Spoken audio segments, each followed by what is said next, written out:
오늘 시간 오신 하나님 말씀은 마태복음 21장 1절부터 11절까지 말씀입니다. 오늘 우리 주신 하나님 말씀은 신약성경 마태복음 21장 1절부터 11절까지 말씀, 신약성경 34쪽에 있습니다. 다 같이 한 목소리로 크게 읽겠습니다. 그들이 예루살렘에 가까이 가서 감람산 밭바게에 이르렀을 때에 예수께서 두 제자를 보내시며 이르시되 너희는 맞은편 마을로 가라. 그리하면 곧 매인 나귀와 나귀 새끼가 함께 있는 것을 보리니 풀어 내게로 끌고 오라. 만일 누가 무슨 말을 하거든 주가 쓰시겠다 하라. 그리하면 즉시 보내리라 하시니 이는 선지자를 통하여 하신 말씀을 이루려 하심이라. 일렀으되 시온 딸에게 이르기를 내 왕이 내게 임하나니 그는 겸손하여 나귀 곧 멍에 매는 짐승의 새끼를 탔도다 하라 하였느니라. 제자들이 가서 예수께서 명하신 대로 하여 나귀와 나귀 새끼를 끌고 와서 자기들의 겉옷을 그 위에 얹음에 예수께서 그 위에 가시니 무리의 대다수는 그들의 겉옷을 길에 펴고 다른 이들은 나뭇가지를 베어 길에 펴고 앞에서 가고 뒤에서 따르는 무리가 소리 높여 이르되 호산나 다윗의 자손이여 찬송하려다. 주의 이름으로 오시는 이여 가장 높은 곳에서 호산나 하더라. 예수께서 예루살렘에 들어가시니 온 성이 소동하여 이르되 이는 누구냐 하거늘 무리가 이르되 갈릴리 나사렛에서 나온 선지자 예수라 하니라. 아멘. 오늘도 예배에 참석한 여러분의 하나님의 은혜와 복이 넘쳐나기를 주님의 이름으로 축원합니다. 주님의 예루살렘 입성이라고 하는 제목으로 말씀을 전할 때에 많은 은혜 있으시기를 바랍니다. 오늘부터 시작해서 한 주간 동안 고난주간이 시작이 됩니다. 오늘은 종려주일이죠. 고난주간은 종려주일부터 시작이 되고 종려주일은 예수님의 예루살렘의 입성을 축하하는 주일입니다. 사람은 서울로 사람이 태어나면 서울로 보내고 말은 제주도로 보내라는 옛말이 있는데 사람들은 성공을 하고 출세를 하기 위해서 그 나라의 중심된 그런 서울로 올라가는 것을 알 수가 있습니다. 그런데 오늘 예수님께서도 예루살렘의 서울인 이스라엘의 서울인 예루살렘으로 올라가고 있습니다. 예수님께서 출세하려고 예루살렘에 올라가신 것이겠습니까? 아닙니다. 죽으려고 오늘 올라가고 있는 것입니다. 여기서 두 가지 깊은 영적인 진리가 담겨 있습니다. 첫 번째는 고난과 죽음을 맞이하러 올라가셨다라고 하는 것입니다. 마태복음 20장 18절에 보면 보라 우리가 예루살렘으로 올라가노니 인자가 대제사장들과 서기관들에게 넘기움에 저희가 죽이기로 결단하고 이방인들에게 넘겨주고 그를 능욕하며 채찍하며 십자가에 못 박게 하리니 제3일에 살아나리라. 예수님께서는 이미 죽음을 각오하고 예루살렘에 올라가고 있는 것입니다. 그리고 십자가에 못 박힌 것도 다 알고 있습니다. 이 말씀은 오늘 예수님께서 제자들에게 자기가 예루살렘으로 올라가는 이유를 분명하게 말씀해 주고 있는 것입니다. 예루살렘으로 들어간다는 말은 온 인류의 죄를 대신하기 위해 십자가를 향해 간다고 하는 말씀입니다. 두 번째는 인류의 왕으로 오신 예수님의 대관식의 의미가 있습니다. 한 나라의 왕이나 대통령이 즉위할 때 온 나라가 떠들썩하죠. 우리나라의 대통령도 취임식할 때에 국회나 청와대나 넓은 광장에서 대관식을 하는 것을 봅니다. 그런데 오늘 본문의 왕이 만왕의 왕이신 예수님께서 오셨음에도 어느 누구도 잔치를 베풀거나 대관식을 열어준 사람은 없습니다. 그래서 예수님은 당신 스스로 왕으로서의 대관식을 가지시기 결정하고 나귀를 타고 오늘 예루살렘 성을 향하여 올라가고 있는 것입니다. 구약 선지자 스가랴 선지자는 오래전에 예수님이 나귀를 타고 예루살렘 성에 올라가실 것이다 라고 예언했습니다. 스가랴서 9장 9절에 보면 시온의 딸들에게 이르기를 내 왕이 내게 임하나니 그는 겸손하여 나귀를 곧 낙이 명에 매는 짐승의 새끼를 탓도다 하라. 그렇게 스가랴 선지자가 이미 구약에서 예언을 해주고 있습니다. 예수님은 이 예언대로 왕으로 지금 예루살렘에 입성하고 계시는 겁니다. 그런데 진정 안타깝게도 많은 사람들이 진정한 왕으로 알아보지 못하는 가운데 초라한 모습으로 나귀 새끼를 타고 오늘 예루살렘 성을 입성하고 있는 것입니다. 사무엘하에 보면 다윗이 처음 왕이 된 곳이 헤브론이라고 하는 곳입니다. 이곳에서 유다 지파를 7년 6개월 동안 다스리게 됩니다. 그가 동일 왕국의 왕이 된 이후에 제일 먼저 한 일이 여부스 족속으로부터 처음 산성 즉 예루살렘 성을 빼앗은 것입니다. 그래서 이 예루살렘 성에서 33년간 다스렸습니다. 이렇게 다윗이 예루살렘에 성을 세운 후에 하나님께서 그 성을 축복하셨습니다. 그래서 이후의 왕들이 예루살렘에서 통치를 하게 됩니다. 결국 예루살렘은 이스라엘의 왕들이 통치하는 곳이 된 것입니다. 지금 미국과 이스라엘 그리고 이란 이렇게 전쟁을 하고 있는 것을 볼 때에 이스라엘의 대변한 중심이 바로 예루살렘이라고 하는 것입니다. 그러니까 예루살렘은 하나님을 섬기는 그런 사람들도 있지만 무슬림 이런 종교의 집합체가 돼서 모든 이스라엘의 중심이 바로 예루살렘에 있다고 하는 것입니다. 그만큼 예루살렘이라고 하는 것은 오늘 이 다윗도 보면 예루살렘에서 다스리기 시작하면서 제일 먼저 하는 것이 뭐냐면 법궤를 예루살렘 성으로 옮기는 것이었죠. 법궤는 하나님의 임재를 상징하는 거룩한 성물입니다. 다시 말해서 하나님을 상징하는 성물인데 다윗은 이 법궤를 예루살렘으로 옮기면서 얼마나 기뻐했는지 바짓가랑이가 흘러내릴 정도로 춤추고 기뻐했다 그랬어요. 왜냐하면 이스라엘의 진정한 왕은 바로 여호와 하나님이시다라고 하는 것을 분명히 하고 싶었기 때문입니다. 법궤가 예루살렘에 오게 됨으로써 여호와 하나님께서 거룩한 성 예루살렘에서 이스라엘을 통치한다라고 하는 신정 정치가 실현되게 된 것을 선포하는 것이죠. 그래서 법궤가 들어온 날 다윗이 얼마나 기뻐했는지 모릅니다. 예수님 당시에 예루살렘에 통치자들도 많이 있었죠. 분봉왕도 있었고 로마의 총독들도 있습니다. 그러나 진정한 왕이 없었죠. 하나님의 뜻을 따라 이스라엘을 다스리는 통치자가 없었습니다.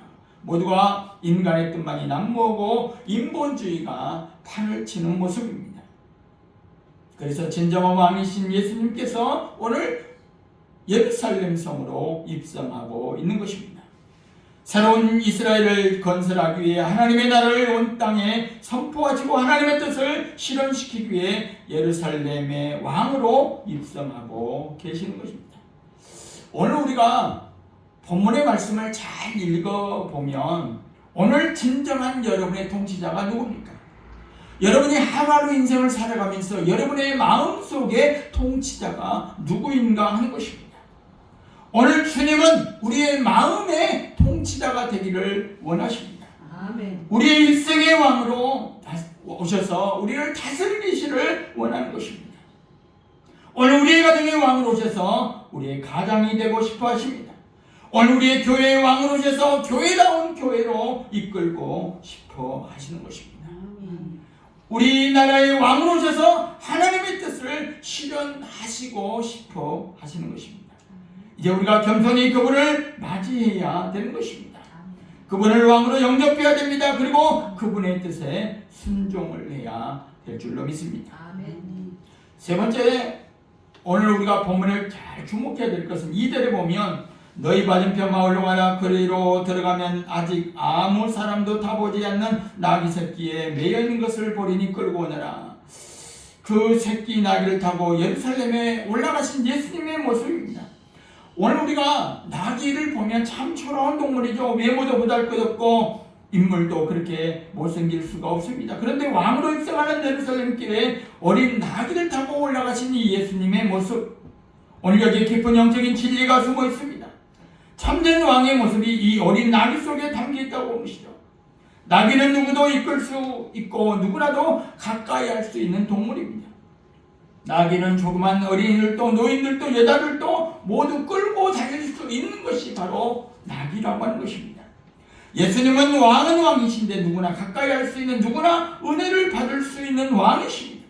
죄인이든 병든 왕자든 병든 사람이든 버림받은 사람이든 가난한 사람이든 어린아이까지라도 주님을 가까이 할 수 있다는 말씀을 오늘 나귀를 통해서 우리에게 보여주고 있는 것입니다. 나귀는 또 짐을 잘 집니다.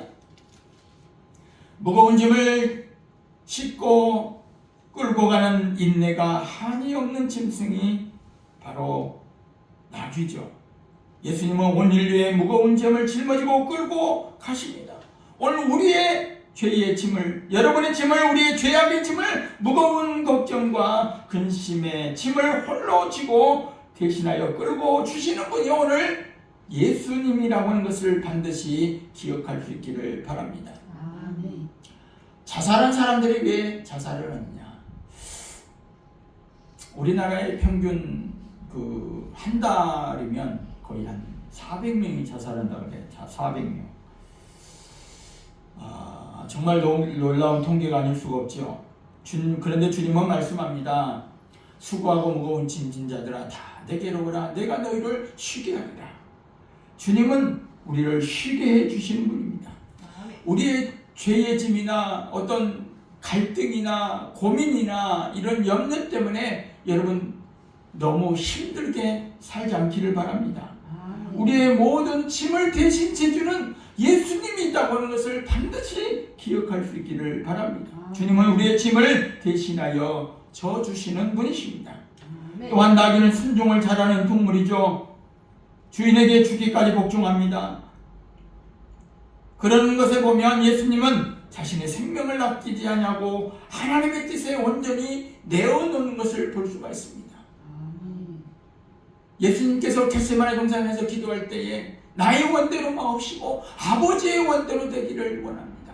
얼마나 십자가의 그 형량이 무겁고 짐이 무거웠으면, 할 수만 있으면 피하게 해달라고 기도하는 주님의 모습을 우리가 잘 알지 않습니까? 그럼에도 불구하고 하나님의 뜻이여든 하십시오, 그렇게 기도하는 것입니다. 공생의 기간 동안 아버지의 뜻과 말씀을 쫓아 죽기까지 복종하신 참으로 나귀와 같은 삶을 사신 분이 예수님인 줄로 믿습니다. 또한 어린 나귀는 평화의 상징이죠. 마가복음과 누가복음, 마태복음에 없는 사실이 하나 강조되는데, 이 나귀는 한 번도 타보지 않는 나귀라고 그랬어요. 사람이 한 번도 타보지 않는 순수하고 순결한 나귀 새끼입니다. 예수님이 이 땅에 평화의 왕으로 오셨습니다. 하나님과 우리 사이의 평화, 사람과 사람 사이의 평화를 심기에 오셨다고 하는 것입니다. 또한 나귀는 겸손의 상징이죠. 주님은 자기를 낮추셨습니다. 힘이 있지만 언제나 약한 자로 나타나셨습니다. 주님은 겸손하십니다. 나는 마음이 온유하고 겸손하다, 그렇게 말씀하고 있습니다. 주님은 누구라도 사랑하고 누구라도 이해하며 누구라도 용서하시는 겸손한 분이신 줄로 믿습니다. 그런데 사람들은 조금만 못나도, 조금만 못 배워도, 조금만 가난한 사람을 만나도 얼마나 있는 척하고 군림하며 남을 힘들고 피곤하게 하고 있는지 모릅니다. 5손가락이 모여서 각자 자기 자랑을 합니다. 먼저 엄지손가락이 뽐내면서 나는 엄지야 하면서 최고 할 때 항상 엄지를 우리가 냅니다. 최고! 첫 번째 손가락이 자랑을 하죠.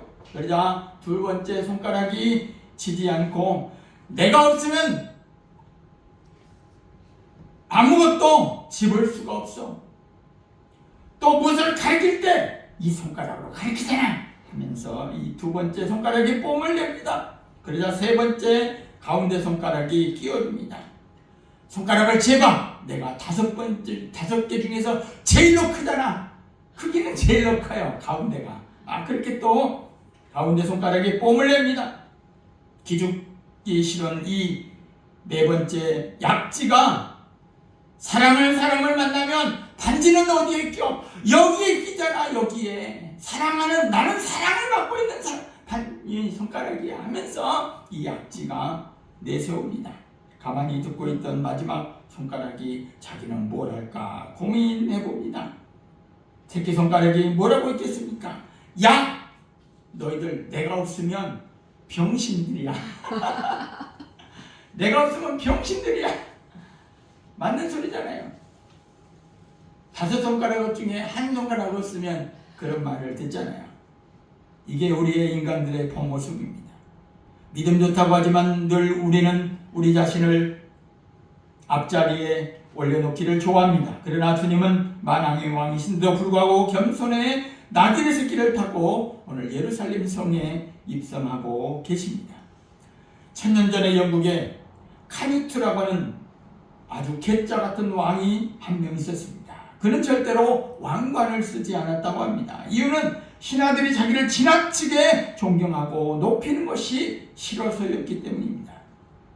어느 날 한 번은 이 왕이 신하들에게 왕자를 해변으로 옮겨라 하고 명령을 했습니다. 그리고 바닷가에 놓인 왕자에 앉아서 수평선을 지그시 멀리 바라보더니 밀물이 밀려오는 파도를 향하여 파도야 멈춰라! 파도야 멈춰라! 이렇게 왕이 명령을 내렸습니다. 그런다고 해서 파도가 멈춰집니까? 그렇게 한없이 파도야 멈춰라 이렇게 소리를 짓는데도 불구하고 왕이 이렇게 왕자에 앉아서 그렇게 외쳤지만 밀려오는 이 밀물의 파도를 어찌할 수가 없습니다. 그래서 왕자에서 나동그라지면서 나가 떨어졌습니다. 꼬꾸라지는 거예요. 이때 왕이 신하들에게 말하기를 너희들 똑똑히 보았느냐? 나는 아무것도 아니다. 내가 가진 모든 것은 하찮은 것이다. 이 우주를 다스리는 분은 오직 하나님뿐이시다. 그러므로 우리가 의지할 분은 오직 하나님뿐이시다 하면서 이 왕은 그 왕관을 거두어 십자가상에 걸어놓았다고 하는 그런 왕이 있습니다.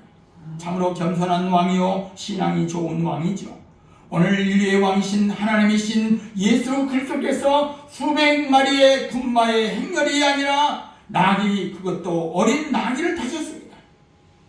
스스로 낮아지셨던 주님이신 줄로 믿습니다. 아멘. 오늘의 우리들도 주님을 향하여 호산나 호산나 외쳐야 합니다. 여호와여 구원하옵나니 열난에서 이 고통에서 이 질병에서 우리를 구원하옵소서 하고 외치죠. 평화의 왕으로 예루살렘을 입성하는 예수님을 향하여 무리들은 예수를 구원해 주라고 찬송하는 모습을 봅니다. 아멘. 십자가의 주님이 만왕의 왕으로 지금 오늘 우리 가운데 오십니다.